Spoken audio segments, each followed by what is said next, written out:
we have in the studio, we have a guy that helps people not be single, right? Yeah, I think that's a good way to put it. We have personally, I am on. I in the past, actually, I think I can technically say that I'm on Match. I can say that I'm on Tinder. I can say that before I broke up with my last girlfriend, I don't know how. I guess she was talking about. I guess she was talking about Hinge with her roommate who had just broken up with someone and was looking for avenues of ways to meet people. Your girlfriend was talking about Hinge. She was talking about her roommate using it. Since we've broken up, we've now both found each other on Hinge. Oh. Anyway, that's how I found out about Hinge.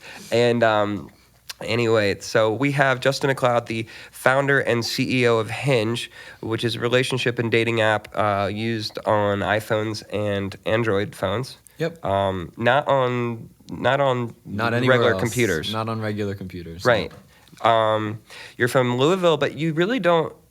You don't have the accent that I know. that I would hear. I feel. I wish I lost it. I left when I was like 18 and Get right. I don't know. Get right on this microphone, Justin. Somehow it disappeared. Yeah. So, what was the idea behind starting a dating app? I mean, why a dating and relationship app? I mean, are you? First, are you on Hinge? Yeah, I use Hinge. Do you really? Yeah. Wow, you use it. So I feel like you're going to get some. I feel like if you're using your own product, you probably really are trying to fine tune it to be as useful as possible. Yeah, definitely. So what's the background behind it? Like, where did the idea come from? How did you go from an idea to now having a 10-person office? Right. So, it all started. I was at business school up at Harvard, and on my way out, I was supposed to start at a consulting firm. And towards the end of school, they were going to have this last chance dance where everyone was going to say who they were interested in, if there were any mutual interests. They were going to let you know right before the dance, and the logistics got too complicated, and the whole thing fell through.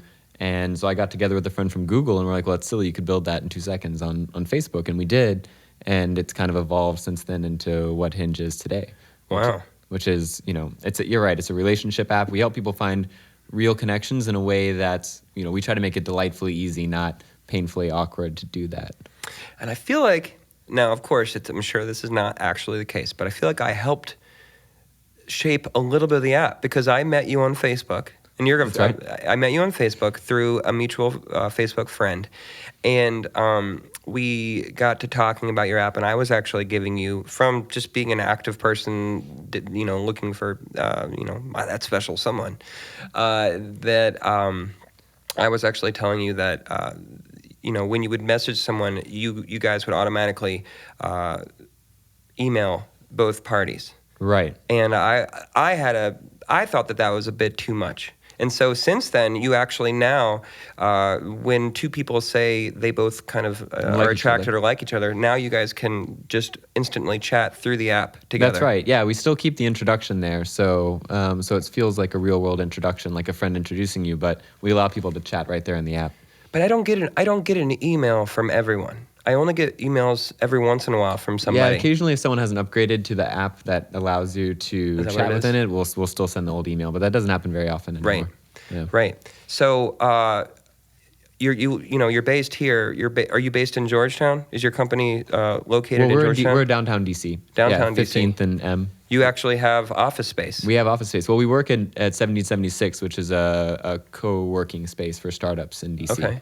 Yeah, we're on the 12th floor of a building down there. It's a great space. There's about, I think in total, almost 100 startups in there. We're one of the biggest ones, and we're the original one that was in there.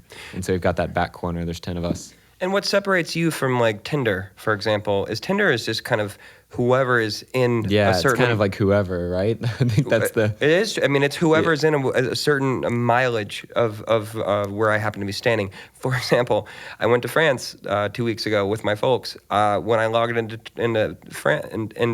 Tinder in France, it was all people in Paris. Right, of course. So with you... with Hinge, it's people, it's mutual friends from Facebook. Yeah, that's right. I mean, what we're really trying to do is just find people that we think would be great for you without making you work for it, right? By filling out a long profile and asking lots of questions. And we found that one of the most powerful ways that people can, or we can predict that people will get along well, is whether they have friends in common, whether they run in the same social circle. So that's definitely a big driver. but we also pay attention to all kinds of other factors. But in the end, what we're trying to do is find you people who are best for you, not for people who are near you right now and are also interested. So it's really people. We actually just surveyed our users, and almost 100% of them say that they're on it either to find a relationship or to find really good dates. They're not on it for like a casual hookup. Right, of course. Yeah. Which is the one thing that between you and probably the other ones that I've mentioned are attempting to avoid is that stigma of a hookup app. Yeah, I mean, I think Tinder almost embraces that hookup app. Oh, really? Culture. Yeah, I mean, I think that's what they're trying to be, and that's great. And they trend younger than us, and that's it. So a lot of people use Hinge and Tinder for expressly different purposes. What about for the people that, for some particular reason, one way or the other, like my college roommate, refuses to be on Facebook? You can't use Hinge if you're not on Facebook? Yeah, you can't use Hinge if you're not on Facebook because the social connections are the primary thing that drives it, and we also, Facebook today is almost like when it comes to identity, it's like your online passport. So we try to make sure that people are real people, they have lots of friends, and we filter out anyone who doesn't have enough friends or doesn't have a real Facebook identity from joining the app. Right, yep. And so as being on Hinge yourself, how has it worked for you? Give us some Hinge dating stories that have come directly from the founder and CEO himself. Yeah, well, there's a couple. I might get into some trouble, I think. Nobody listens to this. Well, my friends might. So that's we'll see if you want me to promote it. Change the names, protect the innocent, and tell us one horror Hinge story from the founder himself. Horror Hinge story? I don't actually. I actually haven't had any horror Hinge stories, which I think is part of the joy of it. Yeah. That's good. Yeah, I've had a number of very good dates from it. I dated a couple girls for a month or two off of it, and which is like at the same time. Yeah, well, hey now. I feel like you were sitting there. You forgot to change your name. Right. Yeah. You were sitting next to me when I said my Shazam story. I feel like you actually have a better story because now you can be on Hinge and be talking with a chick and you can suddenly or whatever. I don't know. I didn't ask about what you're going for, but you can be talking to a person and you can say, by the way, this app is mine. And yeah. Well, yeah. I mean, I've had some cool stories kind of like that where I've heard people. I was actually getting my hair cut the other day, and I heard the two girls in back talking about Hinge. Right. Yeah. I've had lots of experiences like that running around town. I travel back and forth between New York and Boston a lot. And here, and almost every time I travel, the person sitting next to me has had Hinge, strangely. But that was one question I wanted to ask: is Hinge nationwide? No, it's only New York, D.C., Boston, Philly. And are you actively working to make it nationwide, or do you just want to stick to those cities? I mean, eventually we'll definitely go nationwide and probably even international. But right now we're really just focused on doing well in those cities. So we have 50,000 people using it in those cities. And technologically, why is it that it can't be in every major city right now? What keeps you from just having it open in San Francisco all the way to the East Coast? Totally. It's because we, so it's hard enough in general to start a dating site because it's a network and you have to get a lot of people on all at once to make it work. Sure. And so if you have some random person sign up and there's no one in their city yet, like in Phoenix, and they're like, this sucks, and then they leave. And then like maybe another person signs on and there's no one there and they leave. And for us, because we stick to social connections, so friends of friends, it becomes really infinitely harder than just doing a regular dating app. So we really have to be focused with our marketing to make sure that we're getting on a lot of people who are well connected, who all know each other all at once. And then you can only do that in so many places at once. I have a couple questions from Facebook. A gentleman named Phil, who I've worked with the Nine in Philadelphia, he asks, do you think the ability of having more opportunities to date now makes for a more fickle and it makes for a more fickle and an untrustworthy generation? Meaning like in our grandmother's time, mm-hmm. you didn't have the internet. Right. You had to meet someone at a square dance. Right. And now you and have. there were probably only 3 options in town, so it was. And now we have just the ability to go on multiple apps and websites and do you think it's causing people to be less interested in each individual and more interested in meeting as many people as possible? So I really don't think so. I mean, I think it makes to be like a cold hard economist kind of person. It does make the market a little bit more efficient because you really zero in on someone who's like you can find someone who's exactly right for you or Sure. who can. I think the market is a little bit more efficient. But that said, I think while people feel, hey, I could always go out and meet someone else, it's a lot easier now. They know that their partner feels the same way, and I think it's I just don't see that. I see that I don't. People still have relationships. People still want relationships, and I think this just helps people find it easier. Yeah, with the right person. Another gentleman is asking about fake profiles, but with the fact that it's through Facebook, I guess unless you're creating a fake Facebook profile. Yeah, so you'll notice if you use other apps like Match or OkCupid or Tinder, like you'll see a lot of fake profiles or even like robots that will try to steal information from you. Right. So they'll just be like a really hot girl and you say you're interested and then they start chatting with you instantaneously and then ask for your credit card number. And so we don't have any of that. You have to have, I won't give away really the secret sauce, but basically we stop some people from using Hinge because we're not sure that they're a real person. And we have to be sure that you're a real person based on your Facebook account. Well, Justin, ask him about the fake info part, because I've had a couple people say to me, and I don't use Hinge, obviously I have no life, but I've had a couple people say to me, use Hinge, you might have one. Yeah, well, we'll see.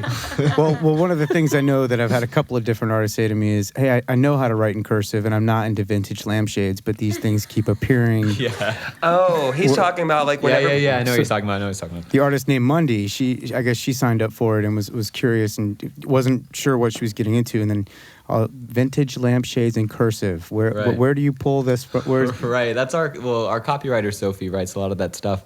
We, the point of those introductions is to get the conversation going and keep it a little bit lighthearted. And you'll actually see that there's a I'll give you some inside information. There's a update to our app coming out this week, and it's going to allow you to say a little bit more about yourself so that we can give introductions that are a lot more relevant. And they'll still be light and fun, but they won't be, if you're not into lampshades, we won't talk about lampshades. It seemed like it was completely made up. Like you guys had some kind of magic we 8 ball did. shake, It's and basically, there's a random piece of bullshit information that is actually not true. Her name is Sophie, and we don't shake her, but she does come up with a lot of random It information. just seemed counterproductive when you're trying to meet someone and have it be honest, and then, what I mean? It just seemed a little... My hooky meter was flaring. We agree, and so you'll notice on the next version of the app, we won't do that anymore. Cool. Yep. Do you guys? I'm sure that you say this, and you probably have to tell people all the time because people ask about this all the time. What do you do with people's personal information, especially coming from Facebook, which is a big point of contention for a lot of people? Totally. Yeah. So I'll put on my serious hat for a second. We take privacy very seriously. There are of course restrictions on just like legally when we take information from Facebook that, if anyone deauthorizes our app at any time, like we have to delete all that information on our system, and so we of course do that. And when people share their information with us, I think we're very transparent about the way that we use that and store that.